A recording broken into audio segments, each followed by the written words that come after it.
일본이 한국에 불난 것을 구경만 하다가 자기 집이 홀랑 타버린 것을 뒤늦게 알아차린 모양새입니다. 일본 언론에서도 요소수 부족에 대한 경고가 이어지고 있기 때문인데요. 일본은 10월 11월쯤부터 한국의 요소수 문제에 대해 집중적으로 보도해왔습니다. 일본 한 방송사에서는 디젤차나 공장 조업 등에 필요한 요소수 부족이 한국에서 큰 문제가 되고 있다며 1시간 특별방송을 할 정도였습니다. 타 언론들도 마찬가지로 한국의 물류 공급이 중단될 위기라며 대서특필해왔습니다. 이런 가운데 일본 야후재팬은 지난 7일 일본, 한국 불구경할 때 아니다. 일본도 요소수 부족으로 물류 멈출 위기라는 칼럼 형식의 글을 통해 일본의 요소수 사태를 집중 취재한 결과를 게재했습니다. 매체는 2013년경까지는 한국도 요소를 생산하는 기업이 있었지만 중국산 등에 비해 가격 경쟁력이 낮다는 등의 이유로 국내 생산을 중지했다고 설명합니다. 그러면서 한국의 중국 요소의 의존율은 97%에 이르게 되었다고 강조하고 있습니다. 그런데 올해 10월 중국은 요소 수출을 사실상 제한하면서 한국의 물류나 공업에 심각한 영향이 생겼다고 전하고 있습니다. 반면 일본에서는 국내에서 생산되고 있기 때문에 영향은 없다며 강 건너 불구경하는 듯한 보도가 눈에 띄었다고 말합니다. 하지만 이와는 반대로 11월 중순경부터 일본에서도 트럭 운전사나 운송기업 경영자들에게서는 어디에 가도 요소수를 얻을 수 없다. 연말 트럭 달릴 수 있을까? 이대로는 물류가 멈춘다는 등의 불안의 목소리가 많이 전해진다고 강조했습니다. 저희 회사에도 판매점이나 주유소에서 에드블루의 가격 상승 이야기가 왔어요. 판매점은 신규 고객을 거절하고 있고요.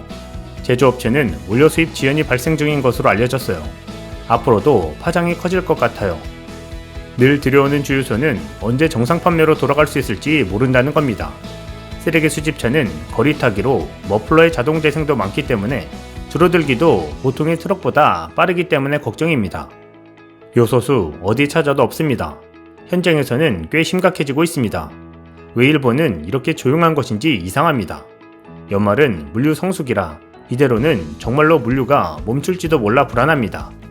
실제로 일본 내 인터넷 판매 사이트나 주유소 등에서는 현지 요소수의 판매 규제나 가격 인상 등 긴급 조치를 취하고 있는 곳이 꽤 많아 일본은 재판매에 의해 가격이 10배가 되었다는 경우도 있다고 알려지고 있습니다.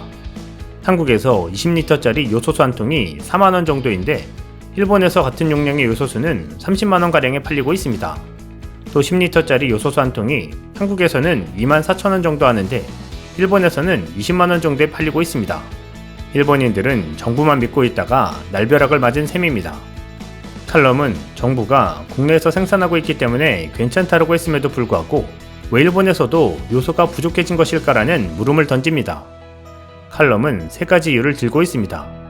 첫 번째 이유는 다름 아닌 일본도 중국에서 상당량의 요소를 수입하고 있었기 때문입니다.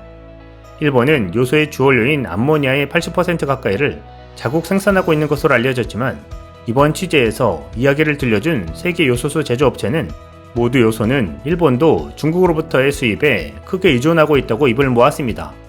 요소수 제조업체 관계자는 겉으로는 일본에서 만드니까 괜찮다고 하지만 실제로는 일본도 상당 부분을 중국 수입에 의존하고 있다. 실제로 물류 현장에서도 농업 현장에서도 요소수가 충분하지 않다고 토로했습니다. 두 번째 이유는 요소를 제조하고 있는 일본 대기업 미쓰이 화학이 40일간 정기 수리에 들어갔기 때문이라는 것입니다. 미쓰이 화학은 10월 20일부터 요소 등을 제조하는 오사카 공장의 가동을 정지해 정기 수리를 실시했습니다. 중국의 수출 규제와 시기가 겹치면서 국내에서 요소수가 확 줄어들었다는 것입니다. 요소수 제조 판매업자는 11월 28일에 정기 수리는 종료되고 있지만 이 요소수 부족 상태에서 유통이 원래대로 돌아오는데 어느 정도 시간이 걸리지 않을까 생각한다고 추측했습니다. 세 번째 이유는 일본의 요소수 부족에 한 발 앞서 타격을 받은 한국으로부터의 수주도 영향을 미쳤다는 것입니다. 문제가 심각해진 것은 중국 요소의 의존율이 높은 한국이 우선순위였다는 것입니다. 그러다 보니 10월 중국이 수출 규제를 시작한 시점에서 한국의 주문이 일본에도 많이 발생했습니다. 다만 이에 대해 한 요소수 제조업체 사장은 한국 측에서 돈은 얼마든지 낸다고 하는 달콤한 말에 넘어간 일본 국내의 업자도 일부 있을 것이지만 10월의 시점에서 이미 중국의 정세와 미쓰이 화학의 정기 수리가 있는 것은 알았다면서 단골 고객에게 공급할 수 없게 되는 위기감으로부터 한국으로의 판매를 하지 않거나 최저한에 그치게 할 수 없었다고 말했습니다. 결국 한국 고객을 빼앗길 수 없어 한국에 전매한 것이 타격이 컸다는 말입니다. 한국의 요소수 대란을 비웃던 일본이 자기 집 타는 줄은 모르고 있던 셈입니다. 돌이켜보면 집단주의 성향이 강한 일본인들은 자신들은 괜찮다는 정부의 거짓말에 속아 이 사단이 나버린 것입니다. 비단 이것뿐이겠습니까? 일본이 한국처럼 디지털 행정을 실시하겠다면서 새로운 사실이 드러났습니다.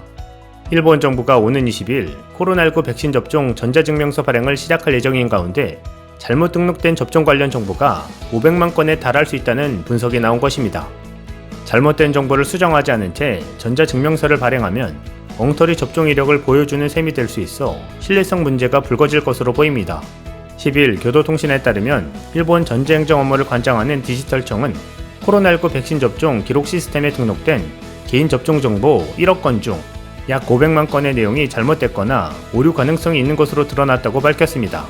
VRS는 접종을 마친 약 1억 명의 데이터가 등록돼 있는데 지난 3일 기준으로 내용상 잘못이 발견돼 수정해야 하거나 수정 필요성이 있는지 확인해야 하는 것이 5% 수준으로 파악됐다는 것입니다.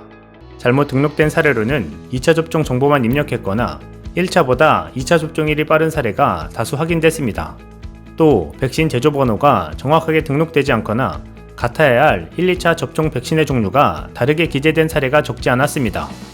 VRS는 접종 업무를 맡은 의료기관 담당자가 태블릿 단말기 카메라로 접종권에 기재된 고유 번호를 읽어드리면 관련 정보가 등록되는 방식으로 설계되어 있습니다. 그러나 단말기가 정보를 읽어드릴 때 흔들리면 8을 3으로 인식하는 등의 오류가 발생하는 것으로 알려졌습니다. 이 밖에 수동으로 조작하는 날짜와 백신 제조 번호 등의 입력 과정에서 실수한 것이 VRS에 부정확한 정보가 쌓인 원인으로 분석되고 있습니다. 지난 10월 취임한 기시다 후미오 총리는 위드 코로나 대책의 하나로 오는 20일부터 VRS를 활용해 스마트폰 전용 앱으로 백신 접종 전자증명서를 발급해 생활 속에서도 활용될 수 있도록 하겠다고 강조해왔습니다. VRS의 오류 정보가 제때 수정되지 않을 경우 전자증명서에는 잘못된 내용이 그대로 반영될 우려가 있습니다. 하지만 디지털청은 기시다 총리가 공언했던 애초 일정에 맞춰 전자증명서 발급을 시작할 방침입니다. 사실상 기시다 총리도 전자증명서가 오류 투성이라는 것을 알고 있는 듯한 눈치입니다. 오류가 있든 없든 자신이 총리가 되는 시점에 확진자가 확 줄었고 전 세계에서 전례 없는 확진율을 기록하고 있습니다. 일본인들의 눈을 살짝만 가린다면 자신의 성과가 빛날 것임을 인지하고 있다는 말입니다. 교도통신은 디지털청이 접종 이력을 관리하는 지자체에 잘못된 정보의 수정을 요청해 지자체의 업무 부담이 커지고 있다며 전자증명서에 오류가 반영될 경우 전자정부 구현을 기치로 내걸고 요란하게 출범한 디지털청의 신뢰가 떨어질 것이라고 전했습니다. 일본 덮밥 속에 썩어 들어가는 소리가 들리기 시작한 형국입니다. 이상 시온TV였습니다.